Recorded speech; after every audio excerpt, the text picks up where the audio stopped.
বাংলাদেশের এক প্রত্যন্ত অঞ্চলে গহীন অরণ্যে ঘেরা রামশিলা গ্রাম।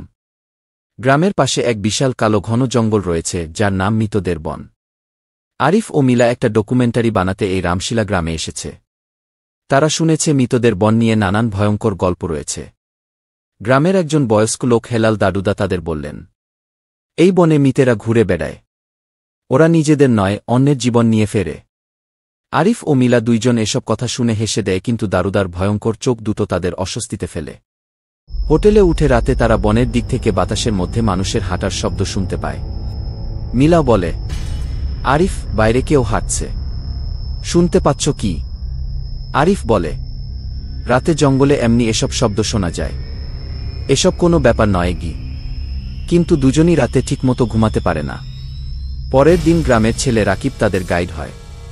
রাকিব বলে, বনে যারা যায় অনেকেই আর ফেরে না, কিন্তু আমি জানি কোনো পথে গেলে কিছুই হবে না, তবে বেশি গভীরে গেলে সমস্যা হবে। আরিফ মুচকি হাসে আর বলে, আমরা তো গভীরে যাবই, ওটাই আমাদের গল্পের আসল জায়গা। দুপুরে তারা ক্যামেরা, ড্রোন, লাইট নিয়ে বনে ঢোকে। বনে প্রবেশ করেই তারা একটি কালো সাইনবোর্ড দেখল যেখানে লেখা আছে, সন্ধ্যার পর প্রবেশ করা নিষেধ। সেই বোর্ডে শুকনো রক্তের মতো দাগ। মিলা থমকে যায়। যদি সত্যি ভয়ানক কিছু থাকে? আরিফ হেসে বলে, যদি কিছু থাকে তার ফুটেজ আজ আমরা দেখতে পারব। বনের গভীরে ঢোকার সাথে সাথে পাখির আওয়াজ থেমে যায়, বাতাসও থেমে যায়। হঠাৎ দূরে এক নারী কণ্ঠ যেন কাঁদছে। মিলা ফিসফিস করে বলল, আরিফ, শুনছ কেউ কাঁদছে? আরিফ বলে, হয়তো বনের ধারে কেউ কাঁদছে। রাকিবের মুখ ফ্যাকাশে হয়ে গেছে, কারণ সে জানে এই বনে কোনো নারী আসে না। এরপর তারা তিনজন থেমে যায়। ভয়ানক কণ্ঠে কে যেন বলছে, তোমরা এখান থেকে ফিরে যাও, ফিরে যাও তাড়াতাড়ি। এরপর তারা হাঁটতে হাঁটতে একটি পুরনো পোড়া কুটির ঘর দেখতে পায়, যেটার দরজা নেই, দেয়াল আধভাঙা। কিন্তু ভিতরে ঢুকতেই তারা দেখতে পায় দেওয়ালে একটি নারীর ছবি ঝুলছে, আধপোড়া মুখ আর ভয়ানক চোখ। রাকিব কাঁপতে কাঁপতে বলে, এটাই সেই নারী যার মৃতদেহ এখানেই পাওয়া গেছিল। কোন নারী? আরিফ প্রশ্ন করে। ওর নাম মরিয়ম, যার মৃত্যু এখনও রহস্য হয়ে আছে। রোদ ফুরিয়ে সন্ধ্যা হচ্ছে। রাকিব বলল, এখনই এখান থেকে বের হতে হবে। এই সময়টা বনের ভিতরে ভূতেরা চলে আসে। আরিফ ফুটেজের লোভে বলে, আর একটু থাকি।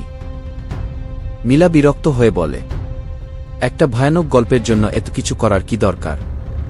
আরিফ বলে, তুমি কি ভয় পাচ্ছ নাকি?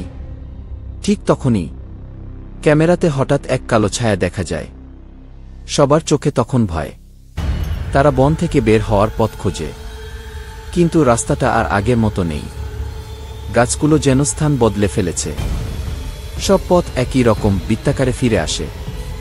রাকিব ভয়ে ভয়ে বলে, আমি এই পথ চিনি, কিন্তু এখন সব উল্টাপাল্টা লাগছে। মিলা কেঁদে কেঁদে বলে, আমরা কি বনে আটকে গেছি? ছায়ার শব্দ, ঝোপ নড়ছে, পায়ের নিচে কারোর ভারী হাঁটার শব্দ। মিলা সাউন্ড রেকর্ডারে অডিও রিভিউ করে। হঠাৎ সে দেখে রেকর্ডারে রয়েছে একটি ভয়াবহ নারী কণ্ঠ। তোমরা কেন এসেছ? তোমরা আমার মৃত্যুস্থলে দাঁড়িয়েছ কেন? আরিফ ভয়ে কেঁপে ওঠে, আমরা তো রেকর্ডই করিনি এটা। তাহলে কথা বলছে কিভাবে? ঠিক তখন রেকর্ডারে আবার আওয়াজ শোনা গেল, তোমরা এখান থেকে বের হতে পারবে না। অন্ধকারে দূরে দূরে মানুষের আকৃতির কালো ছায়া দেখা যায়। তারা দাঁড়িয়ে থাকে, কখনো নড়ে না। তিনজন এগোলে ছায়াগুলো এগোয়, পিছু নিলে পিছু নেয়। একসময় ছায়াগুলো ঘিরে ফেলে তাদের। মিলা চিৎকার করে বলে, ওরা কেউ মানুষ না। একটি ছায়া হঠাৎ আরিফের কাঁধ ছুঁয়ে দেয়। ভয়ে তার কাঁধ ঠান্ডা হয়ে যায়। তারা দৌড়াতে দৌড়াতে আবার সেই পুরনো কুটিরে আসে। কুটিরে ঢুকতেই দরজা হঠাৎ নিজে থেকে বন্ধ হয়ে যায়। হঠাৎ এক নারীর আবছা ছায়া কুটিরের কোণে দেখা গেল। তার চুল এলোমেলো। সে বলে, আমাকে হত্যা করেছে গ্রামের লোকেরা, জাদুটোনা করে পুড়িয়ে মেরেছিল। আজ সেই নিষিদ্ধ রাত, আমি মুক্তি চাই।